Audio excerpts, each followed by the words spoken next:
Bien, estamos con Guillermo Cabieses, experto en análisis económico del derecho, con estudios en la Universidad de Chicago. Hemos invitado a Guillermo porque el sábado murió quien probablemente haya sido el economista vivo más importante del mundo, el profesor de la Universidad de Chicago, Gary Becker. Guillermo es un experto en el tema y vamos a conversar con él sobre la obra de este muy importante economista. Guillermo, ¿cómo estás? Gracias por venir a Rumbo Económico. Gracias por la invitación. Guillermo, cuéntanos, ¿qué es lo que hizo tan famoso a Gary Becker? ¿Qué es lo que hizo que no fuese un economista más? Gary Becker es muy famoso en el mundo porque amplió las fronteras de la economía a campos que antes se consideraban de la sociología, del derecho, de la psicología. Lo que hizo Becker fue pensar fuera de la caja de los economistas y decir, mira, en realidad las herramientas económicas sirven para ver problemas distintos a los que los economistas tradicionalmente estamos viendo. Estamos hablando de los años 40, 50.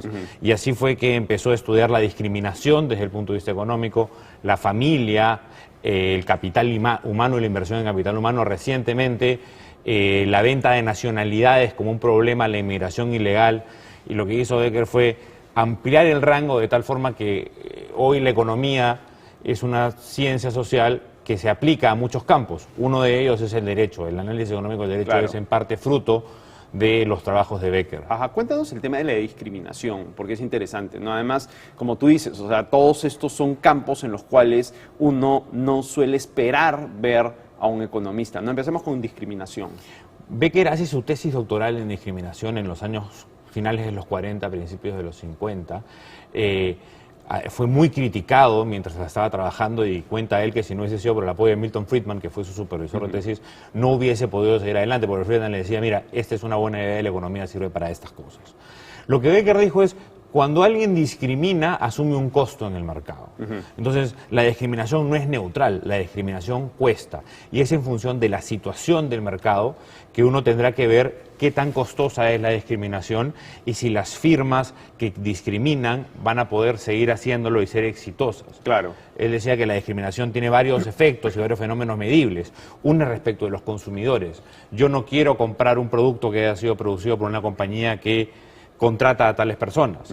O yo no quiero comprar un producto por una compañía que no contrata a tales personas. Claro. Otro es el hecho de los trabajadores. Yo no quiero trabajar en una compañía en esas épocas que tenga a tales personas incorporadas. Lo que él decía es que si tú tenías trabajadores que sean equivalentes en sus aptitudes y habilidades, el hecho de decidir contratar a uno sobre otro por un factor racial o de género, lo que hacía es que tú tuvieses que pagar una prima por eso. Claro. Y que esa preferencia te terminaría llevando en un mercado competitivo a perder y a poco remediarse.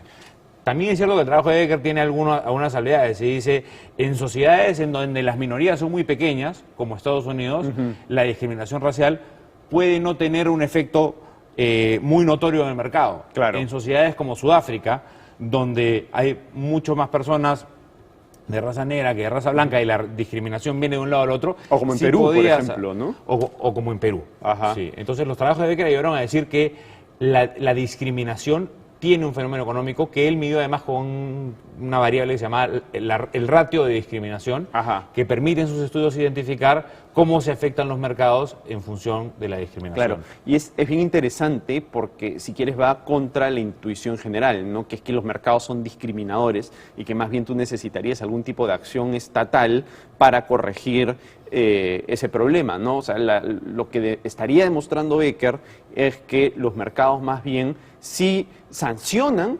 monetariamente la discriminación y mientras más grande el mercado, más amplio el mercado, más lo sancionan. Así es, lo que Becker dice es la discriminación es una preferencia y la gente tiene que pagar por sus preferencias como paga por una gaseosa más cara o por un café más caro. Si alguien quiere producir más caro tiene que pagar por eso y si el competidor está produciendo lo mismo pagando menos, entonces puede salir del mercado cuando el mercado sea competitivo. Claro. Lo que dice Becker es, mientras más competitivo el mercado, y típicamente mientras más competitivo el mercado, más libre, lo que terminará pasando es que la discriminación se corregirá en gran parte por efectos del mercado. Siempre habrá gente que pueda pagar la preferencia, claro, pero Eso pasa con regulación estatal y sin regulación Sin estatal. regulación. Lo que dice que estamos mejor sin regulación, y eso es una aproximación que Becker tiene comúnmente en sus trabajos. Claro.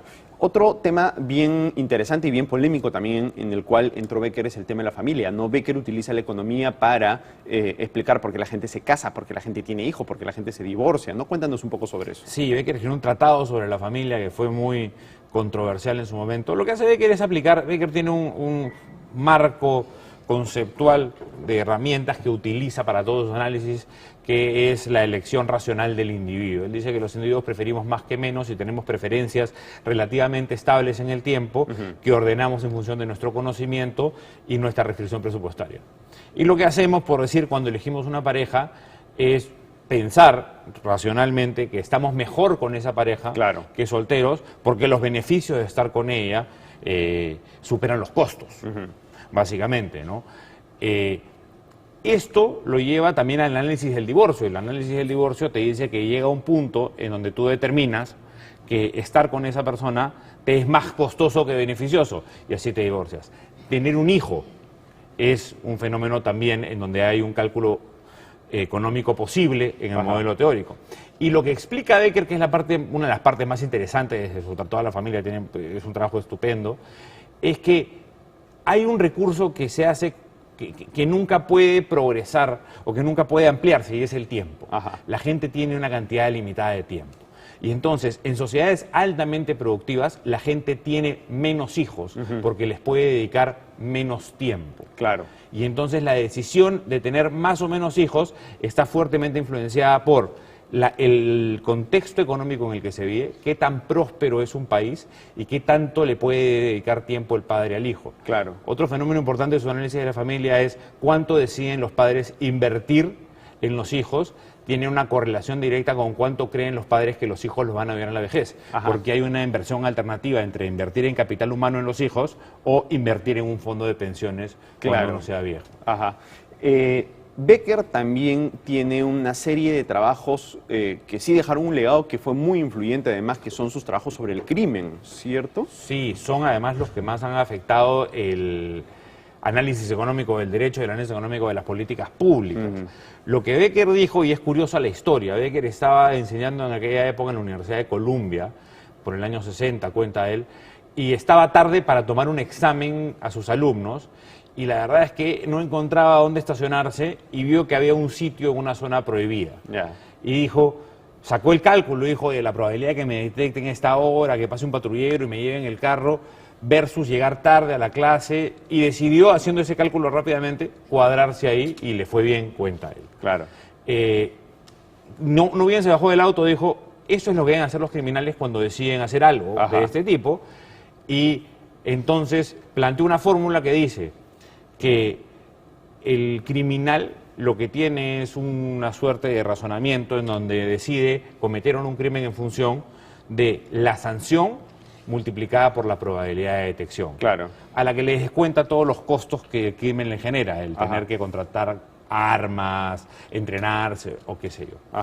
Ese cálculo, que hoy se utiliza para analizar todas las sanciones posibles en un sistema jurídico, un sistema de incentivos, tiene un fenómeno curioso, que es que Becker nos señala que si bien matemáticamente es posible entonces, subiendo las sanciones y no la probabilidad de detección, hacer que matemáticamente las acciones sean todas iguales, si yo tengo un delito que tiene 5 años y tiene 50% de probabilidad de detección, lo único que tengo que hacer es subirlo a 7 para que el delito sea más caro. Pero dice que hay individuos que son proclives al riesgo, y en esos individuos pesa más la probabilidad de detección. Entonces, el mix correcto es el que se debe buscar en el diseño de las políticas públicas. Becker era un genio, realmente. Yo no sé si tú has leído que Becker, la primera esposa de Becker se suicidó, y después que la primera esposa de Becker se suicida, él escribe este ensayo famoso que es La economía del suicidio. Es correcto, Donde incluso analiza el suicidio desde una perspectiva económica. Sí, él dice que la gente se suicida cuando no ve en su prospecto de vida que los beneficios que vaya a tener vayan a superar el sufrimiento que está padeciendo. Sí, de acuerdo. Bueno, era un grande Becker. Guillermo, muchísimas gracias. Gracias por venir a Rumbo Económico. Enrique, un placer. Bien, nos vamos a una pausa y regresamos con el programa. Scotiabank. Descubre lo que